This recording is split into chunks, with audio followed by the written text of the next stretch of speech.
selamat pagi Bu Isti.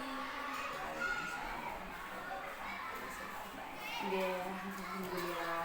Terima kasih saya sampaikan kepada Bu Isti karena telah meluangkan waktunya untuk kegiatan wawancara pada pagi hari ini dalam rangka pemenuhan tugas saya Bu dalam program Guru Penggerak seperti itu.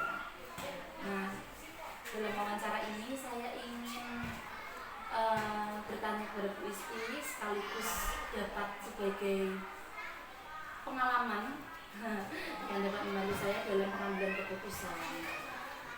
Selama Bu Isti menjadi kepala sekolah di SD Negeri Pecahan ini, apakah Bu Isti ini pernah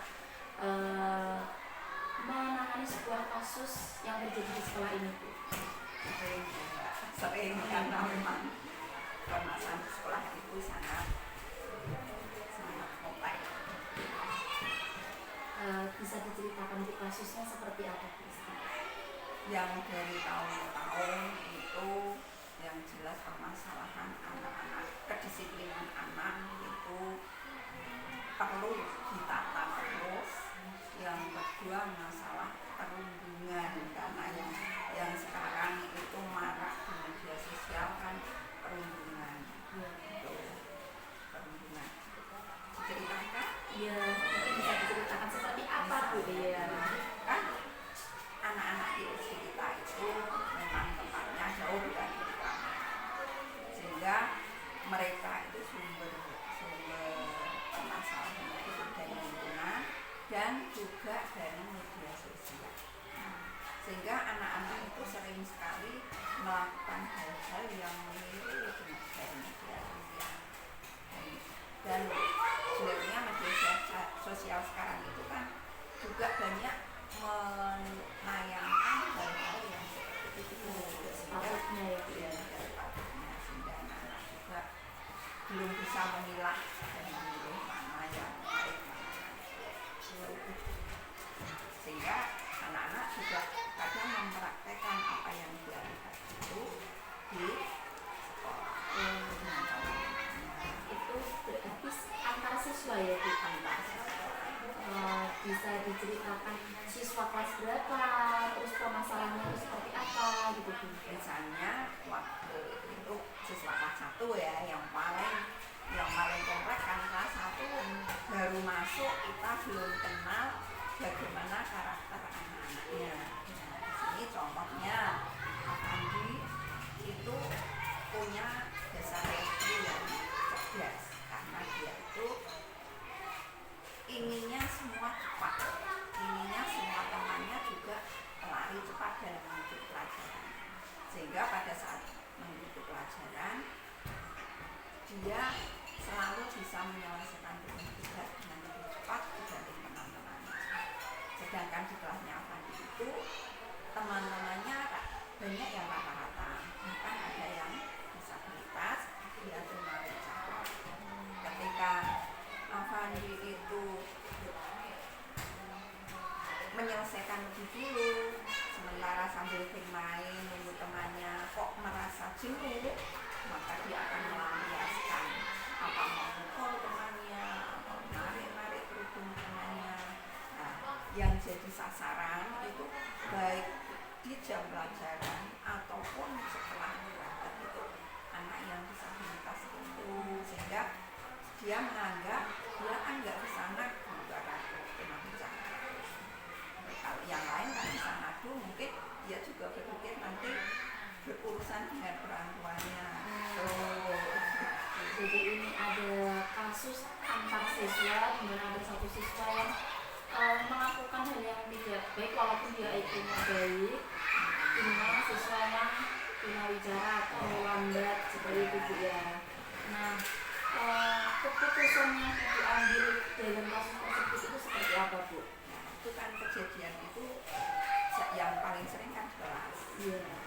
Ketika ibu gurunya itu menangani masalah itu, maka apa itu tidak terima.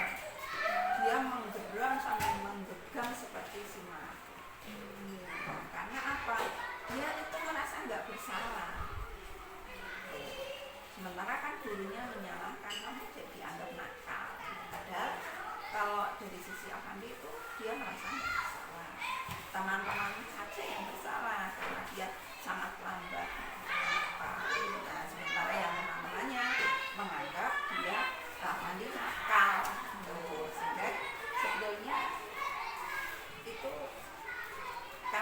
dilihat sepintas itu antara benar dan salah, tapi kita selaku yang mendidik di sekolah tidak boleh mengambil keputusan secara sepihak. Jadi sehingga ketika guru kelasnya itu menceritakan pada kepala sekolah itu, yang kita lakukan pertama adalah klarifikasi. Ditanya apa kamu melakukan ini, kenapa melakukan, sehingga kita menemukan jawaban ternyata tadi itu sebetulnya yang dilakukan oleh sedangkan yang Angel dan teman-temannya ketika ditanya ya dia juga melakukan kebenaran, sehingga ini terjadi dilema ketika antara benar dan benar, meskipun sepintas seperti bisa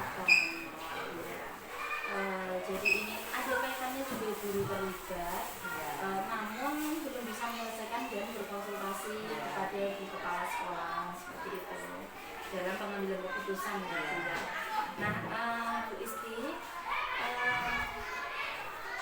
bagaimana Bu Isti mengidentifikasi kasus-kasus, apakah kasus seperti itu masuk dalam dilema etika atau masuk dalam kesukaan moral? yang pertama kita pasti harus mengenali permasalahan, kita identifikasi permasalahan dan kita selalu komunikasi. Yang penting itu komunikasi baik kepada yang melakukan maupun kepada orang yang sedang berbuat. Sehingga kalau kita sudah mengidentifikasi komunikasi, kita akan bisa bijak dalam mengambil keputusan. Jadi untuk mengetahui apakah ini masuk dalam dilema etika atau kesukaan moral itu perlu ada identifikasi, mengetahui penyebab atau alasan seperti itu ya. Dalam pengambilan keputusan Bu, bagaimana cara Ibu dalam mengambil keputusan apabila dihadapkan pada dua kepentingan yang sama-sama benar, sama-sama sesuai dengan nilai kebajikan, sama benar seperti itu? Cara pengambilan keputusan seperti apa? Seperti tadi Pandi kan dilihat sepintas seperti digital, tapi ternyata itu kan dilema etika. Maka kita klarifikasi setiap kali itu kita beri tanggung jawab lebih. Ketika yang sudah terjadi, ketika dia diberi tanggung jawab lebih, maka kegiatan yang dianggap orang lain salah itu tidak lagi dilakukan, sehingga dia fokus pada tanggung jawab dia. Tapi tanggung jawab itu artinya diberikan setelah dia mengerjakan contoh. Jadi jika memang ada kasus yang sama memang benar dan terjadi salah satu contoh kasus seperti itu dengan memberikan kewajiban atau tanggung jawab lebih dari siswa tersebut seperti itu. Hal efektif apa yang Bu Isti anggap efektif? Hal yang paling efektif dalam pengambilan keputusan? Yang efektif pertama kita harus kolaborasi sehingga kita bisa bersama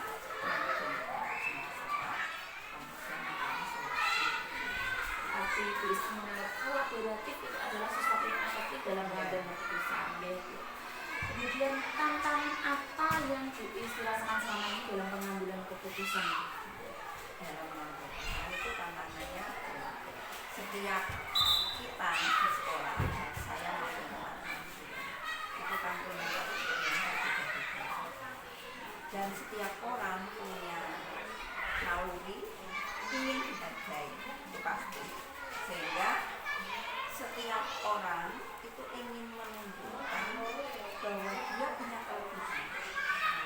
Ketika teman-teman saling menunjukkan kelebihannya, biasanya kan terjadi benturan. Itu maka kepala sekolah harus bisa membaca situasi yang dibaca, dicermati, sehingga kita bisa Jadi tadi ada kolaborasi ya Bu. Ternyata di dalam kolaborasi kan banyak personal di dalamnya, mempunyai karakter sendiri. Kemudian Bu Isti menganggap juga pasti ada ingin dihargai. Nah itu tantangan bagi Bu Isti ya Bu ya. Kemudian Bu Isti, apakah Bu Isti mempunyai sebuah tatkala atau jadwal tertentu dalam pengambilan keputusan, atau misal ada kasus harus diselesaikan pada di tempat itu langsung, atau ada jadwal tersendiri Bu dalam Untuk penanganan permasalahan, karena di sekolah itu permasalahan yang sangat kompleks, maka kita harus melihat permasalahan yang jelas. Misalnya seperti penggunaan itu kan terjadi secara berkala jangka panjang, sehingga kita tetap harus punya program. Yang pertama, saya mengadakan rapat, membentuk tim yang kita sekarang untuk menangani dan mencegah perlindungan. Setelah kita membentuk tim, terus kita juga mengamati kejadian setiap hari. Nah, untuk penanganan jadwal itu gini, kita tidak harus semua permasalahan dijadwalkan. Kalau memang bisa diselesaikan saat itu, ya selesaikan saat itu juga. Tapi jika memang seketika tidak bisa, maka baru kita kolaborasi untuk tim melakukan langkah-langkah. Jadi Bu Isti juga memiliki jadwal untuk menangani sebuah kasus atau membuat keputusan, tetapi jika suatu kasus tersebut dianggap harus diselesaikan di waktu itu juga dilakukan seperti itu Bu Isti ya. Luas lah. Oh iya. Apakah ada seseorang atau faktor-faktor yang Bu Isti anggap bahwa faktor tersebut mempermudah dalam mengambil keputusan? Banyak yang sangat memudah keputusan. Yang pertama itu kelebihan dari teman-teman itu adalah faktor yang mempermudah. Yang penting kita harus bisa komunikasi dan berkolaborasi. Jadi Bu Isti menganggap faktor lingkungan kerja yang terdiri dari rekan-rekan dapat mempermudah dalam mengambil keputusan seperti itu. Nah Bu Isti, ini tadi dari wawancara ini, apakah ada pembelajaran yang Bu Isti ambil dari pengalaman pengambilan keputusan? Banyak sekali ya. Yang bisa kita ambil adalah kita setiap hari berkomunikasi dengan orang banyak, kita di sosial, kita akan menghadapi banyak masalah.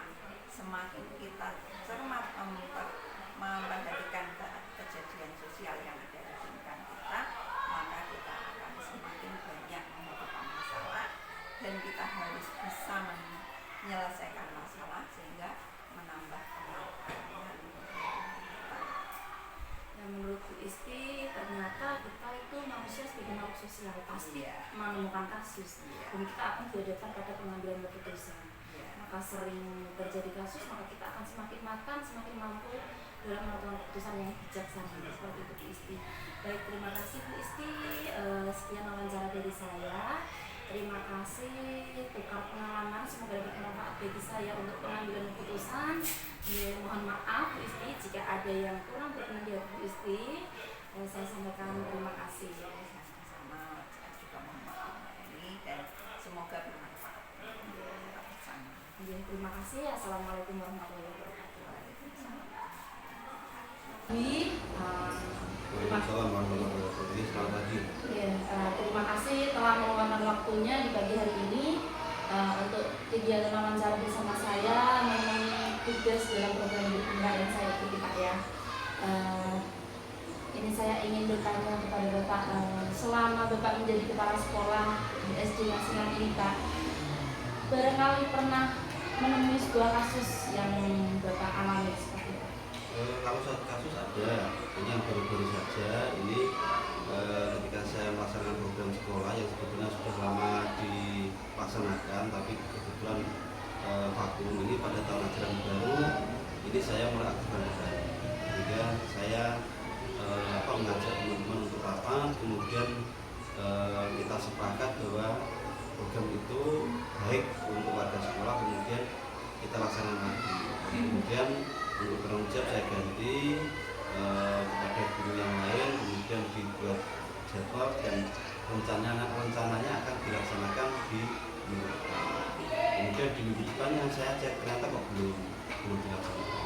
Terus saya konfirmasi lagi kepada yang bertanggung jawab dan alasannya lupa. Kemudian pada saat itu juga saya mohon untuk langsung dieksekusi, membuat jadwal. Kemudian setelah jadwal dibuat, kemudian saya sepakati lagi dengan teman-teman dan disepakat lagi untuk minggu depannya lagi harus dilaksanakan.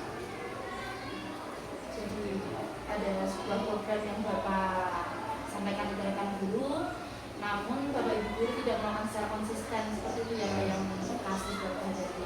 Kemudian keputusan apa yang Bapak buat dari kasus tersebut Pak? Yang pertama, ternyata setelah minggu depannya lagi itu sebenarnya masih sama. Ada satu guru yang memang piket itu dilakukan pagi tapi tidak langsung piket. Saya tanya kenapa? Karena alasannya ini kan bertiga Pak, tapi yang lain kok belum datang. Maksudnya ini tidak piket tapi tetap menunggu teman yang lain. Kemudian ada teman satu yang datang, kemudian baru ke depan dan satunya ternyata terlambat. Dan saya tanya kenapa kok terlambat, alasannya karena ketika mau berangkat anaknya rewel dan ada kegiatan di rumahnya. Jadi keputusan tersebut sudah Bapak lakukan ya dalam mengatasi kasus Bapak Ibu guru di SD ini. Nah, menurut Bapak ini, bagaimana cara Bapak dalam mengidentifikasi kasus-kasus di sekolah Bapak ini yang merupakan dilema etika atau kasus dalam rujukan moral? Bagaimana cara Bapak mengidentifikasinya? Kalau identifikasi itu tetap saya laksanakan. Untuk tadi dilema itu saya malah ke arah etika, karena ada salah satu guru yang memang terlambat itu menyampaikan alasannya. Setelah saya klarifikasi alasannya di rumah itu ada kepentingan keluarganya, anaknya rewel, kemudian harus menyiapkan ini, menyiapkan itu. Kemudian saya tanya lagi, untuk Bu, memang seperti itu, tapi mohon kalau itu ada tugas dari sekolah yang memang harus dilakukan pagi, mohon dipersiapkan di awal, jadi bisa saling berbagi, karena di rumah juga penting, di sekolah juga penting. Jadi identifikasi kasus dilema etika dari Bapak itu dibenarkan jika Bapak Ibu guru itu tidak konsisten dengan alasan yang disampaikan seperti itu, tapi juga harus melakukan sesuai kesepakatan, itu juga suatu yang benar masuk dalam dilema etika ya Pak ya. Kemudian Bapak ini dalam menjalankan pengambilan keputusan, bagaimana Bapak menyikapinya jika kasus tersebut itu dihadapkan pada dua kepentingan yang sama benar atau yang sama-sama sesuai dengan nilai kebajikan? Bagaimana Pak? Kalau memang ada seperti itu, yang pertama saya identifikasi, saya klarifikasi itu sebabnya apa, kok bisa seperti itu. Kemudian setelah itu tetap saya komunikasi dengan warga sekolah yang lain, Bapak Ibu guru, termasuk Bapak penjaga itu saya hadirkan untuk saya minta pendapat, sehingga harapan saya ketika kita rembuk bareng-bareng itu ada satu keputusan yang nantinya bisa saya ambil dan nantinya bisa bermanfaat untuk mereka semua. Nah, jadi adanya komunikasi untuk klarifikasi, kemudian saling berpendapat di antara rekan guru sehingga menuju pada pengambilan keputusan yang paling tepat seperti itu ya Pak ya. Dan prosedur seperti apa Pak dalam pengambilan keputusan tersebut Pak? Kalau prosedur itu saya lebihnya lebih ke personal dulu. Jadi Bapak guru yang pada saat itu saya anggap mempunyai permasalahan, saya ajak omong-omong, saya tanya, saya klarifikasi kenapa kok seperti itu. Kemudian kalau memang masalah tersebut harus saya komunikasikan dengan teman-teman, tetap saya komunikasi, karena di sini kebetulan sudah terbiasa kita ada refleksi gitu, sehingga antar enam itu sudah terbiasa ketika dihadapkan di kemudian sekolah itu sekolah warga sekolah ini sudah terbiasa saling memberikan pendapat. Jadi Bapak pertama langkah secara personal terlebih dahulu. Jika memang diperlukan untuk dibahas secara bersama baru secara menyeluruh seperti itu ya Pak. Menurut Bapak, selama ini hal yang dirasa paling efektif dalam pengambilan keputusan tentang dilema etika itu seperti apa Pak? Kalau pengambilan keputusan tentunya saya memang harus ini gitu, mencari latar belakang, verifikasi, identifikasi itu karena tidak untuk kemungkinan karena bapak ibu guru kita itu selain punya tugas dan tanggung jawab di sekolah, mereka juga kita tidak pungkiri mereka juga punya tanggung jawab di keluarga masing-masing. Jadi kita perlu identifikasi permasalahan seperti apa, latar belakangnya seperti apa. Setelah itu baru kita bisa mengambil keputusan yang saling menguntungkan, jadi tidak ada yang dirugikan. Jadi yang dianggap hal paling efektif itu di komunikasinya untuk mengklarifikasi atau identifikasi. Nah, apakah Bapak ini punya sebuah tata cara atau jadwal tertentu untuk menyelesaikan suatu kasus dilema etika atau langsung menyelesaikan di tempat tersebut? Jika memang ada jadwalnya, itu prosedurnya itu seperti apa Pak? Kalau jadwal itu kita di sekolah saya ini saya jadwalkan setiap 1 minggu paling tidak 1 kali tetap harus ada revisi itu di semua kegiatan, baik pembelajaran ataupun refleksi kegiatan sekolah itu sekolah. Tapi kalau permasalahan tersebut memang harus diselesaikan pada saat itu juga seperti kasus tadi ya saya sampaikan, itu tetap memang harus saat itu juga diselesaikan dengan kegiatan bisa berjalan dengan baik. Jadi ada jadwal yaitu setiap minggu yang tadi Bapak sampaikan, tetapi juga jika memang hal itu diselesaikan saat itu juga ya harus dilakukan seperti itu ya Pak ya. Apakah dalam pengambilan keputusan itu ada faktor-faktor yang dapat mempermudah pengambilan keputusan menurut Bapak? Kebetulan di sekolah kami itu gurunya aktif ya, karena komunikatif, karena memang saya mulai di situ saya ajak mereka untuk selalu komunikasi. Jadi saran atau pendapat dari bapak ibu guru sangat berpengaruh terhadap keputusan yang saya ambil. Jadi itu sangat berpengaruh sekali pendapat dari bapak ibu guru. Jadi faktor lingkungan kerja yang terdiri dari rekan guru ya Pak ya, yang bisa mempermudah dalam pengambilan keputusan Bapak. Nah, dari sekian pembicaraan selama wawancara ini, pembelajaran apa yang Bapak petik dalam mengambil keputusan dilema etika yang telah selama ini? Dalam pengambilan keputusan itu yang paling penting, itu poin penting. Yang penting yang pertama itu kita harus selalu kolaborasi dan komunikasi, itu saya rasa penting. Dan mungkin yang satu lagi itu selalu berpikir positif, itu yang jadi ketika kita selalu berpikir positif, mungkin hal-hal negatif yang nanti akan mempengaruhi dalam kita mengambil keputusan itu nantinya akan sedikit berkurang. Kemudian komunikasi, kolaborasi itu juga sangat penting sekali, karena saya sebagai kepala sekolah dengan buku dari sekolah itu tentunya ketika mengajar itu harus semua warga sekolah itu harus mendukung. Ketika kita komunikasi, kolaborasi, nantinya keputusan yang kita ambil itu bisa juga bersama, sehingga keputusan tersebut nantinya akan berdampak untuk semua. Ya, jadi pembelajaran baiknya itu adanya kolaborasi dan komunikasi yang baik, tapi berdasarkan pada berpikir positif, sehingga mewujudkan pada kesepakatan bukan hanya dari perintah kepala sekolah, tapi disepakati bersama. Gitu ya Pak ya. Baik, sekian Bapak, terima kasih atas waktunya dan tukar pengalaman dari Bapak sehingga dapat menjadi pengalaman saya dalam pengambilan keputusan secara tepat. Mohon maaf apabila ada hal yang kurang berkenan dari Bapak. Saya sampaikan terima kasih. Assalamualaikum warahmatullahi wabarakatuh.